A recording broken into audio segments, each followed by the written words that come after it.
Museu da Língua Portuguesa, a vírgula e o recomeço, e vocês vão entender o porquê. Vocês já ouviram falar do Museu da Língua Portuguesa, que é um importante museu da nossa cidade de São Paulo e que sofreu um incêndio em dezembro de 2015. Ele será reinaugurado com novas experiências audiovisuais, instalações marcantes e muita novidade. A reconstrução é uma iniciativa do governo do estado de São Paulo, em parceria com a Fundação Roberto Marinho e outros patrocinadores também.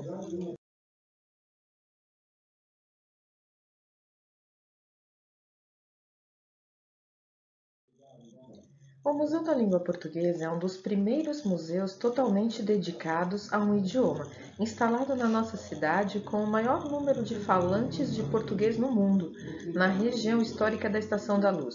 O museu ele celebra a língua como um elemento fundador da nossa cultura. A última vez em que estive no Museu da Língua Portuguesa foi em 2014 e ele ficou fechado desde dezembro de 2015, quase 6 anos, infelizmente, por causa de um incêndio. E um diferencial marcante sempre foi proporcionar experiências interativas, conteúdo audiovisual e ambientes imersivos. Nós fomos convidados a dar um mergulho na história e na diversidade do idioma falado por 261 milhões de pessoas em todo o mundo. Num espaço onde as palavras são reverenciadas, uma delas está com especial destaque, que é recomeço. A sua volta veio com a simbologia da vírgula e da linguagem neutra, o que gerou muitas críticas no uso de todes no Twitter. O uso da palavra todes, nova forma neutra, nessa linguagem informal, inclusiva e neutra, sem definição de gênero, gênero biologicamente falando masculino e feminino. Todes ainda é uma gíria, não existe em nosso idioma e houve quem apoiasse e quem não. Em nota sobre o assunto, a instituição declarou o seguinte: abre aspas.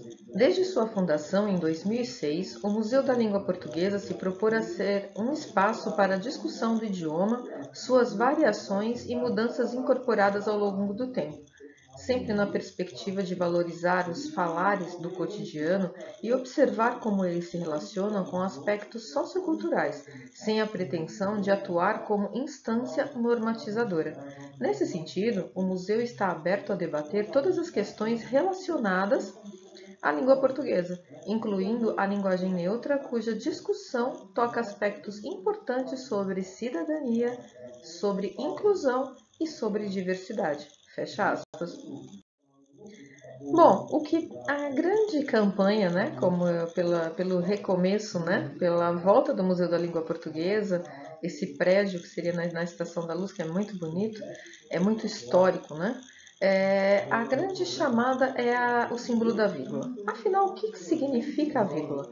A vírgula, se a gente parar para pensar, é uma pausa para respiro e modifica todo o sentido de uma frase, como a gente vai ver em alguns exemplos a seguir. A vírgula ela pode representar, ela pode condenar ou absolver, né?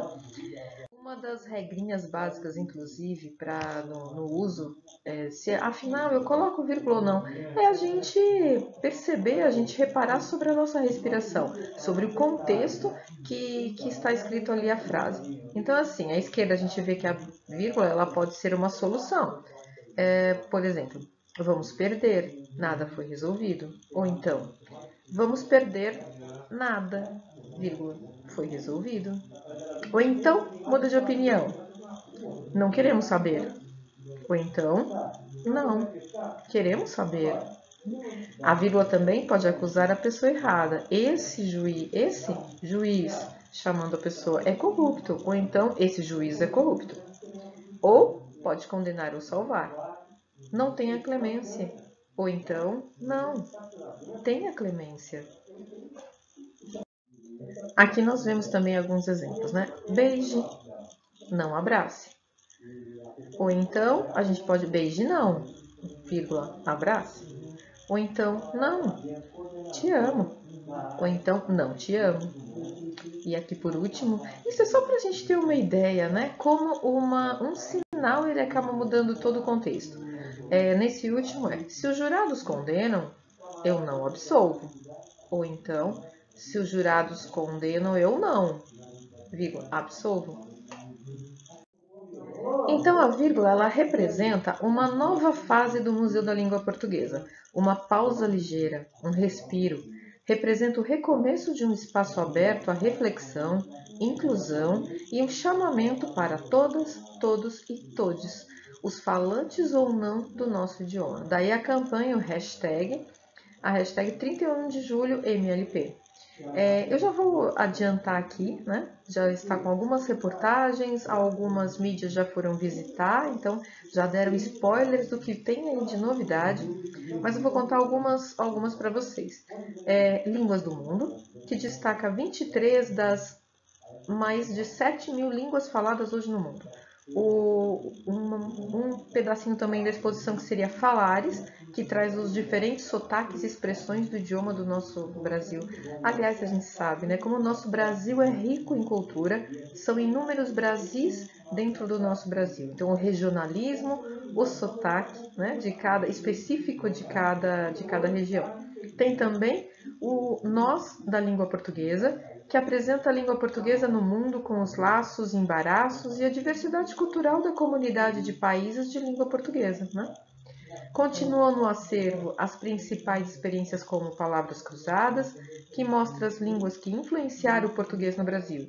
Também a Praça da Língua, espécie de planetário do idioma que homenageia a língua portuguesa escrita, falada e cantada num espetáculo imersivo de som e luz. Uma das características do Museu da Língua Portuguesa sempre foi esse espaço imersivo e inclusivo também. É muito interativo.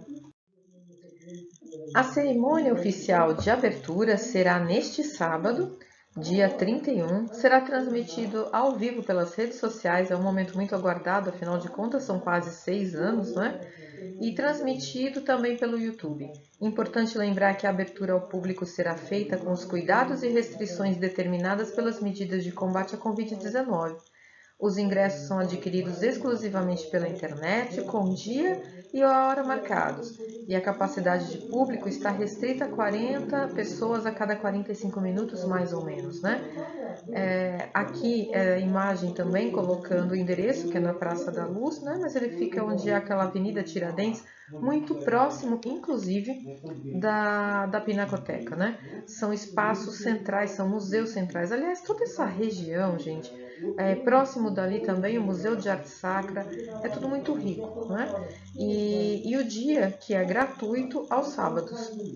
Então, lembrando também que até chaveiros touchscreen, né, para evitar o toque nas telas interativas serão distribuídos. Então, assim, é um momento muito aguardado, muito importante para a nossa cultura, né?